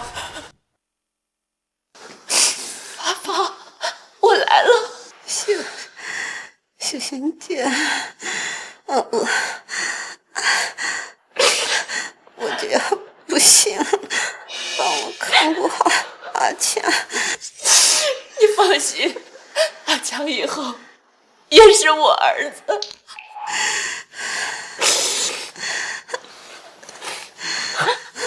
我舍不得呀，我的儿。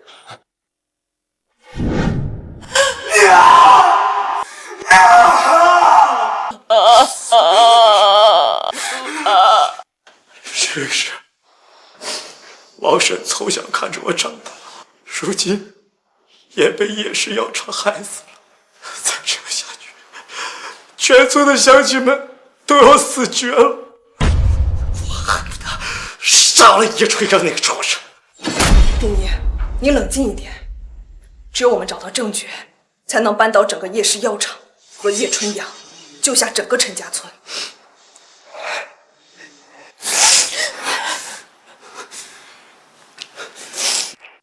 丁一哥，你们是不是在对付夜市药厂？等我一下。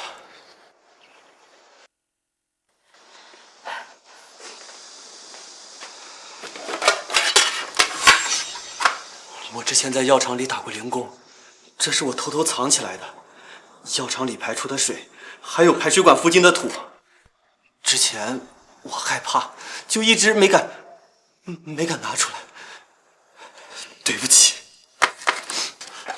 阿强，你这是帮了大忙了。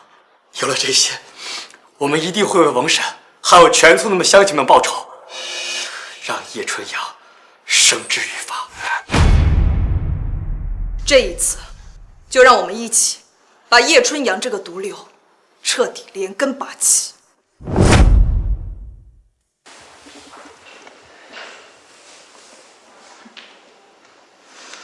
啊？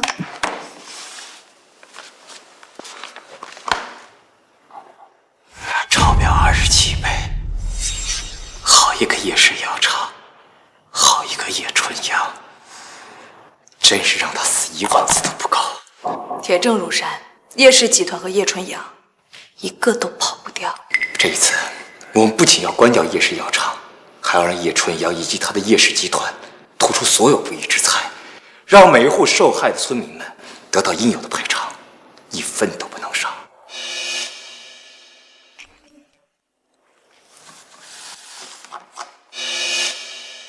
叶氏集团成功平息了最近的舆论风波，城南新区100亿合作项目的签约仪式将于明日盛大举行。看吧，叶春阳以为拿钱和手段压下叶城的丑闻，就能拿下城南项目这块肥肉了。他得意，那我偏要在他即将登顶的时候，当众狠狠撕下他的面皮。你是说签约仪式？对，就在他准备签下100亿合同，迎接所有人的掌声和吹捧的那一刻，咱们带着这些铁证，当众狠狠撕下他伪善的面皮，让所有人都看看这个所谓的大善人叶童骨头里流的是多么脏的血，他的这些财富占了多少普通人的血泪。好，就让他在登顶的那一刻，我们一起把他踹下地狱，让他和他的叶氏集团在最高点上倒塌。恭喜叶董啊！过了今天，叶氏集团就更上一层楼了啊！这还要多谢乔总从中帮叶氏斡旋呢。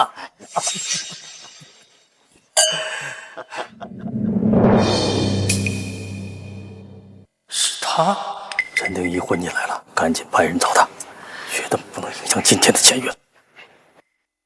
尊敬的各位来宾，激动人心的时刻即将到来，有请我们叶氏集团董事长叶春阳先生和城南项目代表乔一凡乔总上台，掌声有请。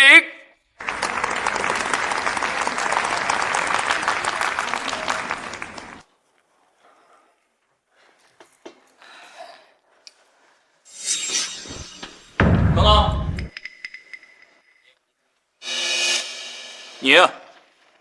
你，工作证拿出来看看。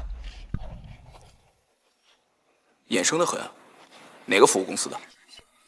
老秦，他们现在在台下9点钟方向，现在立刻把他们给我拿走。你托盘底下藏的是什么？拿出来！拿出来！糟了，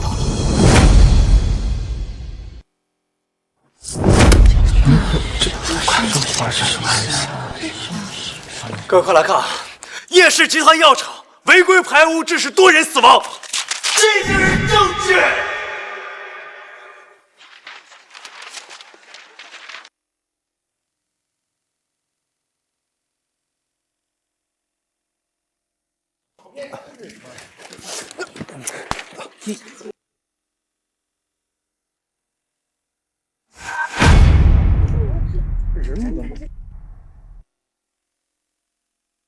不，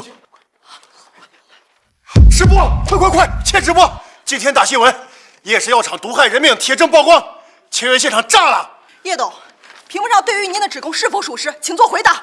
不，假的，全都是假的呀！叶春阳，这是什么？只要你给我一个解释，立刻，马上！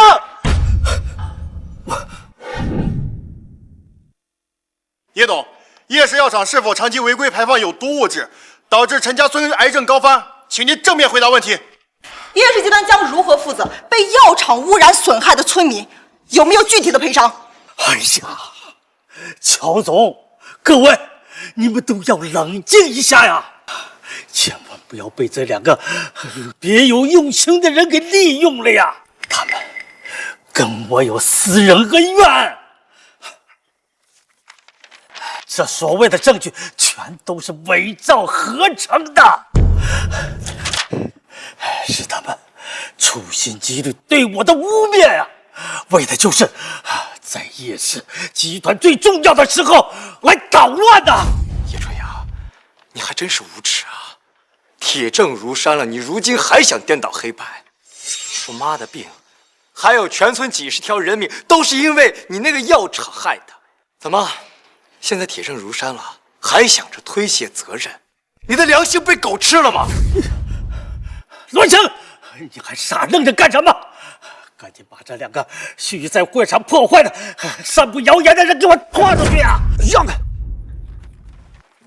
先生，请您回答这个问题。请正面回答我们的问题。叶春阳，我不管你和他们有什么私人恩怨，今天这一出已经严重的损害了我们项目的声誉和公众信任。乔总啊，你要相信我，我不在乎你是否无辜。叶春阳，如果叶氏不能以最快的速度澄清此事，证明自身的绝对清白，那么我司将不得不重新评估，和叶氏中断合作。你好自为之。乔总，我一定会解决好的。叶春阳，跟我们走一趟吧。同志，你搞错了吧？我一直是奉公守法的好公民呐。我们已经掌握确凿证据，你以及叶氏集团旗下药厂涉嫌长期大规模违反排放有毒物质，造成重大污染事故，并导致很多人失去生命，情节非常恶劣。现在对你进行依法传唤，跟我们回去调查，请配合。冤枉的，我是冤枉的呀！是他们设局诬陷我。同志，你抓错人了，该抓的是他们，是他们的。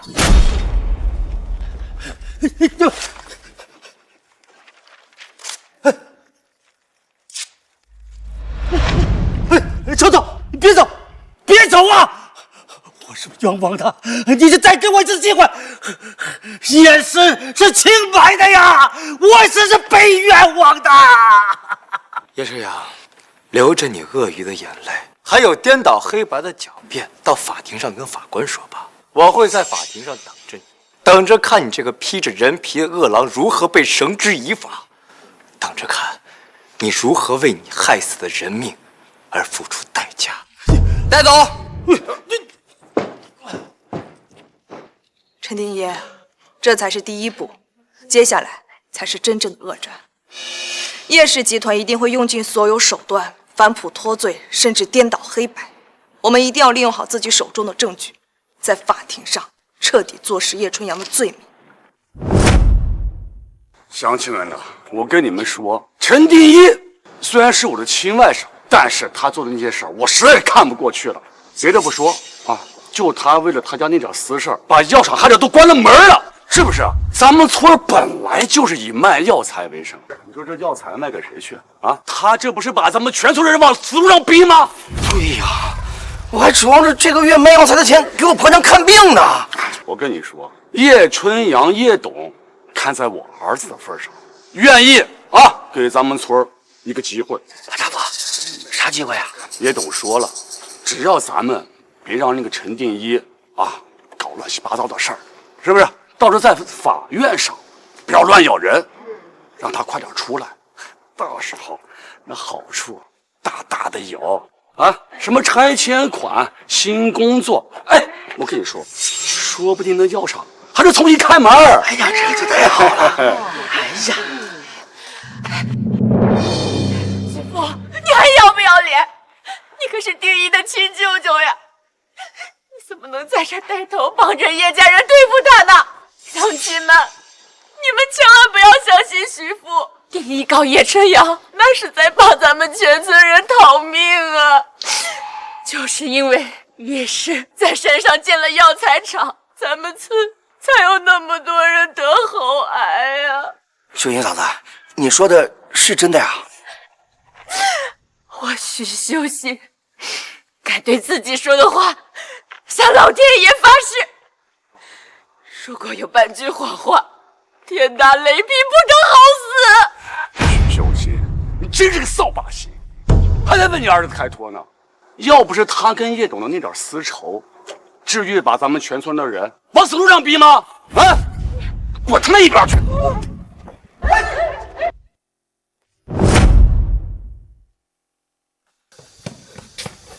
妈，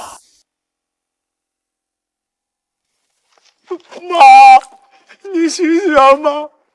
妈，大富，秀琴嫂子可是你亲戚，你就这么狠心往死里推她呀？放娘的狗屁！是他自己没站稳，跟我有什么关系？滚蛋！别动我！徐父，我亲眼看到是你推的徐大娘，你还想抵赖？乡亲们，都醒醒吧！千万别被这个黑心烂肺的狗东西给骗了。十里八乡，谁不知道许父的为人啊？他这么挑拨咱们，害丁一哥，肯定是被叶家人收买了。大家看看秀心婶儿，咱们真的要为了叶春阳手里那点沾着人血的臭钱，害死自己的乡亲，当个忘恩负义的白眼狼吗？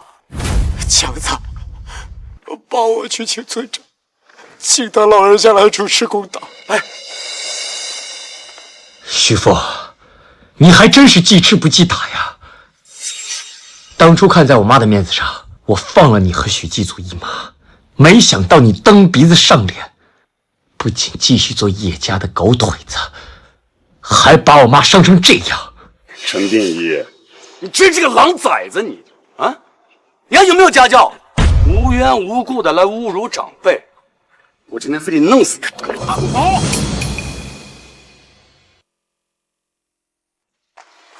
你好大的威风啊！你想干啥？村长，我是冤枉的，这他你这……村长爷爷，我亲眼看到许父挑拨乡里乡亲，让大家对付丁一哥，推倒秀心婶也是他干的。当时叔伯婶子都在场，大家说是不是？是，就是他。他还说叶氏会给我们好处，让我们去为难丁一。许父啊，许父，哎，你糊涂啊！为了那几个没良心的糟钱儿，竟敢对自己的亲姐姐和亲外甥下手，你还是个人吗？丁一啊，你受苦了。我听强子说，你跟外边那个徐律师查到，咱们村之所以变成癌症村，是因为叶氏在山上那个药厂。是。不过大家放心，我陈定一人做事一人当，一定不会拖累大家被叶氏报复。等我妈好点了，我们就一起搬出村子。丁一，你这话那是在打我老头子的脸呐！我听强子说，你告那个叶春阳，那就是为了我们村讨回公道啊！啊，在这个时候，我要是贪生怕死，把你一个人顶出去，那我跟畜生有什么区别呀？丁一啊，对不起啊，是我猪油蒙了心，被许父这个畜生给挑唆，你别记恨我哈。是啊，定一，对不住啊，我们错了。是我们错了。你们这帮穷货，墙头草啊！啊，钱放到了眼前了都不会去捡，还敢跟叶家对着干，活该你们一辈子受穷！我告诉你，叶董是不会放过你的，也不会放过你的。他妈，等死吧！你！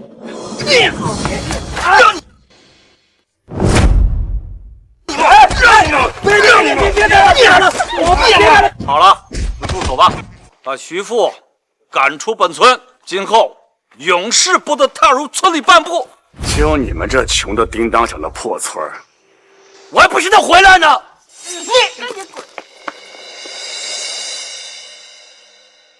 妈，你醒了？丁一，妈这是怎么了？头还疼不疼？要不要去医院？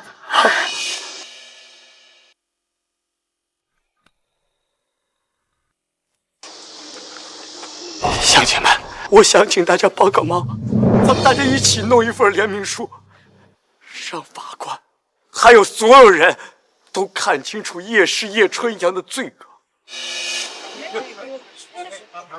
村长，乡亲们，帮帮我，帮帮陈家村，大家收集一下这些年来因为叶氏药厂得了喉癌重病，最后死亡的乡亲们的病历，还有那些还在世的病人，大家一起在联名书上按上手印，好不好？我要让这份联名书重到叶春阳的律师团队抬不起头来，重到法律的天平无法偏向他们的一边。好，丁义，这事儿啊包在我身上，我现在就去挨家挨户的通知他们，保证明天早上把所有的病历和手印都给你搞好。老少爷们们，我们都准备起来吧！为了逝去的亲人，为了活着的娃娃们，我们拼一把！拼一把！拼一把！走！走！强子，作证不是儿戏，到时候上了法庭，叶氏的律师团队们会像疯狗一样扑向你，他们会想尽一切办法污蔑你，说你做伪证，甚至会把脏水泼到王婶身上。你这样想好了吗？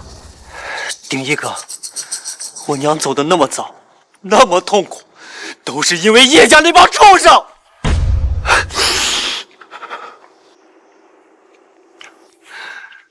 我怕，我只怕对不起我娘最后那口气，只怕让乡亲们寒心。他们要泼脏水，那就让他们泼。我王强行得端，坐得直，随便查。好样的，说得好。到时候你只管说实话，别怕，你的背后不仅只有你自己一个人，我、徐律，还有咱们陈家村所有的乡亲们，都是你坚强的后盾。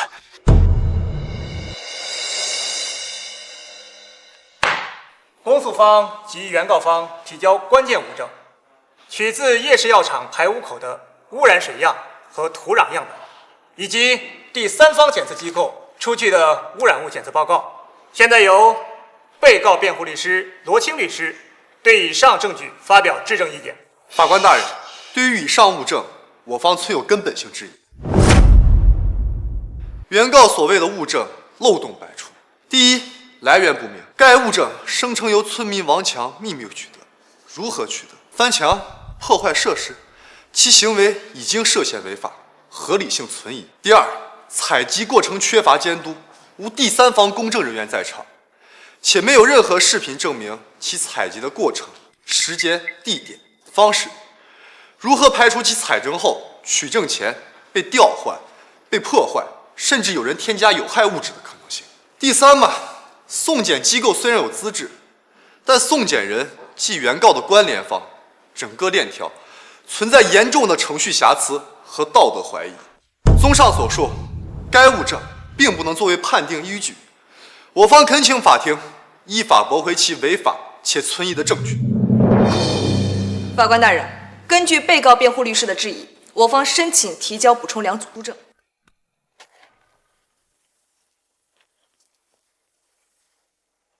第一组，由国家生态环境部海城环境检测中心出具的，针对陈家村地表水、地下水以及土壤出具的最新官方检测报告。其报告中明确显示，叶氏药厂下游及周边出现了具有高度同源性的致癌物以及重金属复合污染，其具体分布跟我方之前提供的生物样本检测结果高度符合，足以证明污染事实的存在性以及客观严重性。第二组，是由陈家村27位村民因不幸患喉癌而离世的死亡证明原件，以及其家属陈述，足以证明被告方漠视生命，以及为了利益而造成了无法挽回的人道灾难。被告人叶春阳，你对上述补充证据及指控有何陈述？受害人代表原告陈定一，你可以做最后陈述。法官大人，我陈定一生在陈家村，长在陈家村。我母亲许秀新也是叶氏药厂排污的被害人之一。在叶氏药厂没来之前，我们陈家村是10里8乡有名的长寿村。但叶氏药厂到来之后，短短3年就变成了喉癌村。上到80岁的老人，下到20、30岁的小孩都无一幸免。多少人为了治病，家破人亡，妻离子散。叶春阳，你每天晚上睡觉的时候，会不会想到那些被你药厂害死的乡亲们？你还能睡得着吗？啊！反对，法官大人，陈定一此番言论属于煽动情绪，与本案事实无关，请法庭制止。定罪需要无可辩驳的铁证，请问陈定一先生，你的证据在哪儿呢？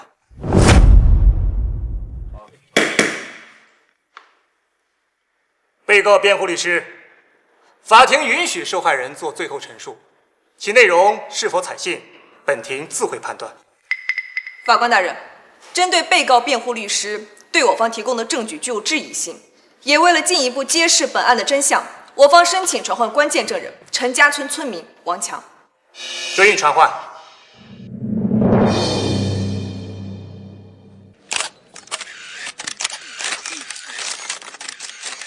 证人王强，请陈述你所知道的本案相关事实。法官大人，我叫王强，我的母亲也是因夜市药厂污染而患上喉癌的受害人之一。1年前，我曾在药厂里打零工，在厂里，我亲眼见过他们怎么排污水，那些污水味道很刺鼻，闻久了人就会头晕、恶心。据我所知，在最后那个车间的后面还有个非常隐蔽的管子，那个管子一到后半夜就开始往外冒黑水，而那些黑水会直接流进我们村上游的河沟里。当时厂里处理排污的工人有出现和我娘一样的症状，甚至恶化成了喉癌。那个时候我就知道，我们村成了癌症村，跟夜市药厂脱不了干系。我不能让我娘就这么不明不白的得病受罪，我得留下证据。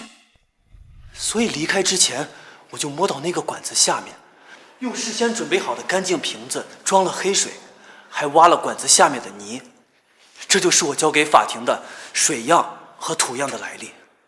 我离开药厂之后，厂里管事的找到我家，警告我不许乱说药厂的事儿，否则就让我和我娘吃不了兜着走。我当时害怕，就没敢把东西拿出来。我对不起乡亲们。反对，法官大人，证人偷取证物本身已经涉嫌违法，其证言可信度极低，而且他说的警告并没有证据能证明，我完全有理由怀疑他是为了博取同情而编造的谎言。王强，我看你就是想要钱，伙同陈定一一起来敲诈夜市吧。法官大人，我手里还有铁证，足以证明夜市药厂就是故意违规操作。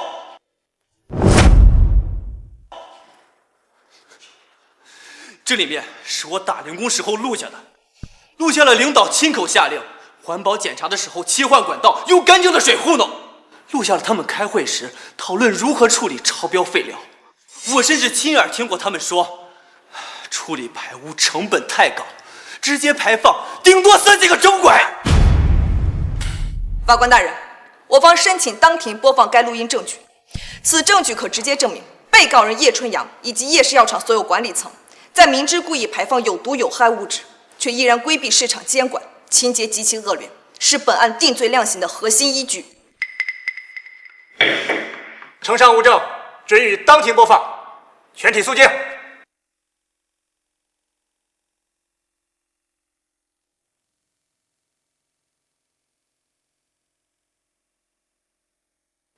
被告人叶春阳，你还有什么最后陈述？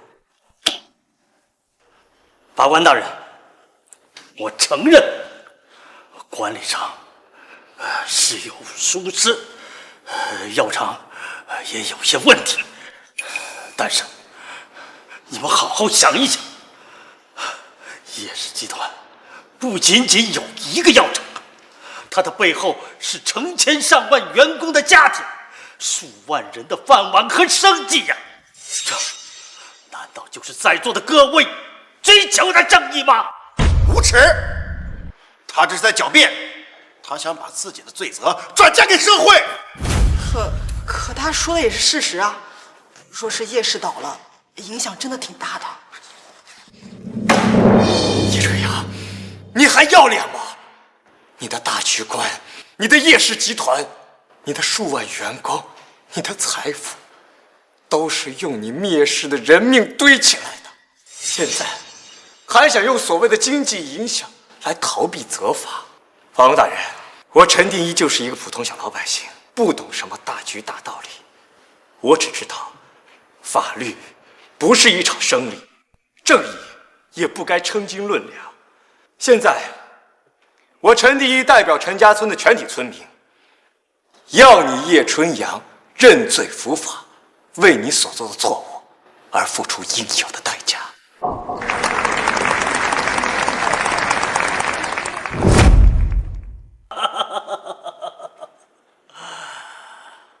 做人不能太天真，闹到现在有意思吗？啊，人和人的命，它就是不一样。我活着，叶氏集团纳税多少，养活多少人，创收多少 GDP。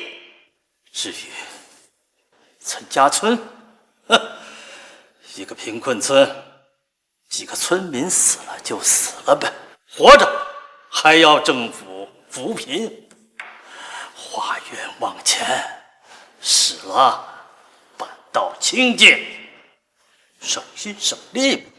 省心省力，叶春阳，你说的倒是真巧。是不是我们陈家村所有人的命都比不上你财政报表的一个数字啊？法官大人，这是我们陈家村全体村民的联名书，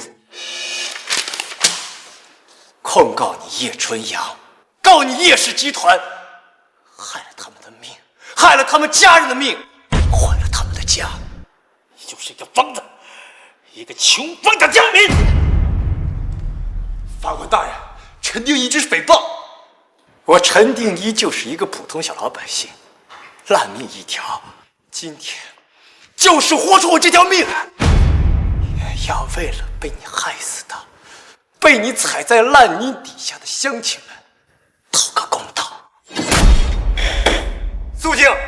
原告被告，注意你们的态度，法庭不是你们吵架的地方。别看陈定一叫的厉害，不过就是个跳梁小丑。但凡脑子正常的人，都知道怎么想。我们不会输的。全体起立，本庭宣判。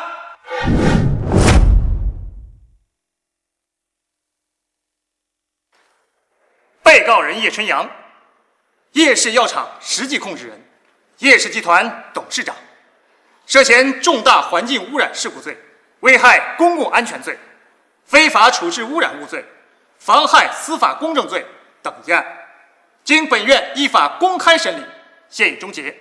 本案证据确实充分，形成完整证据链，包括但不限于权威机构出具的污染检测报告，明确显示陈家村及周边水土遭受春阳药业排放的剧毒物质严重污染，与村民集中患病死亡存在直接因果关系。证人证言、被害人陈述、死亡医学证明、视听资料、书证等相互印证，足以认定被告人叶春阳为追求非法巨额利润，罔顾国法，长期指使纵容位于陈家村上游的叶氏药厂非法排放有毒有害污染物，造成陈家村及周边环境严重污染，导致众多村民患病死亡的极其严重后果，且事后为掩盖罪行，长期实施行贿、威胁当事人、妨害作证等犯罪行为，性质极其恶劣，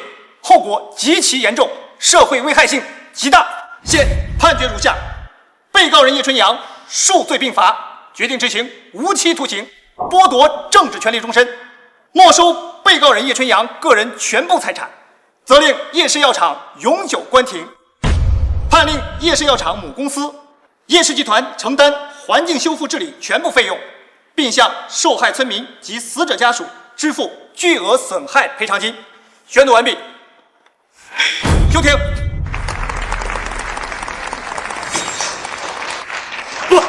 不可能！我陷害我！我是叶春阳，我是纳税大户，你们怎么这样对我？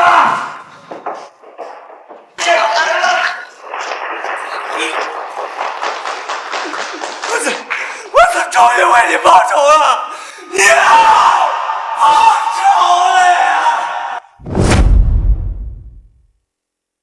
深陷环境污染丑闻及巨额赔偿的叶氏集团，今日股价彻底崩盘，于上午10点正式向法院提交破产清算申请。昔日商业巨头轰然倒塌。许父、许继祖，你们涉嫌故意伤人罪、妨害作证罪。这是逮捕令，给我们走。我不想坐牢了，爸。闹够了吧？搞死我！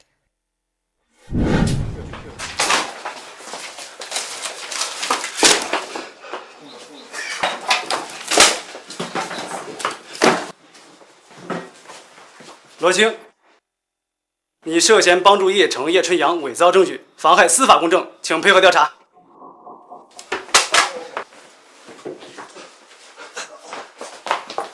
涉案人员罗青、许富、许继祖等人已相继被警方依法追拿归案，等待法律的进一步审判。另据知情人士透露，在押的原叶氏集团董事长叶春阳因无法承受巨额赔偿及破产现实，精神状况已经出现严重问题，现已转入特殊监区接受治疗。旗下所有个人及公司关联资产将依法处置，优先用于环境修复及受害者的赔偿。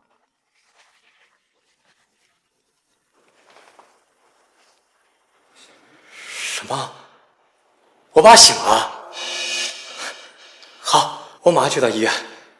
太感谢你了，医生。陈定一，你愿意以法律为信仰，以正义为毕生之业吗？